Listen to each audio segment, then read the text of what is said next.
বাবা কাল রাতে যখন আমি ঘুমাতে গেলাম বাড়া কিছুক্ষণ পর পর ভূমিকম্প হয়েছিল, তুমি কি বুঝতে পেরেছো? এইখানকে ছেলে, ওটা ভূমিকম্প না রে, ওটা অন্য কিছু বাড়া। তুই তো দেখছি মান সম্মান সব ডুবিয়ে দিবি, আর কাউকে যেন বলিস না এগুলো কথা। খানকে ছেলে, যা তো মুখের সামনে থেকে দূর হতো, যা যা যা যা যা যা। এই মানে ভালো কথা বললেও দোষ বাড়া।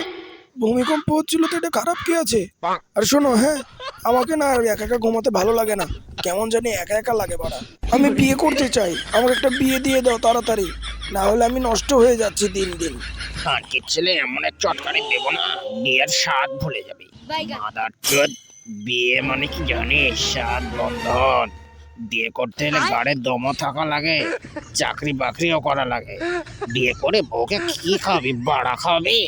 তোর মতন বয়সে না আমার গাড়ে যা দম ছিল না, এই নুনু দিয়ে, হ্যাঁ ঠিকই শুনেছিস, নুনু দিয়ে জমি চাষ করেছি খানকির ছেলে।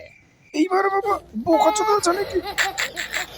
তুমি তো দেখছি নুনু দিয়ে তো মনে হয় আমার দাদার পুরো জমি শেষ করে দিয়েছো বাড়া চাষ করতে করতে। এই জন্য তো বলে আমার দাদার জমিগুলো গেল কোথায় বাড়া? নুনুর ঘটো খেয়ে জমিগুলো সব নষ্ট করে দিয়েছে শালা। খান কি ছিলে বাবা। আর দমের কথা তুমি পাশের বাড়ির শিল্পী বৌদির কাছে জেনে নিও আমার কেমন দম, ঠিক আছে? কার পাকামো না মেরে তাড়াতাড়ি বিয়েটা আমার দিয়ে দাও।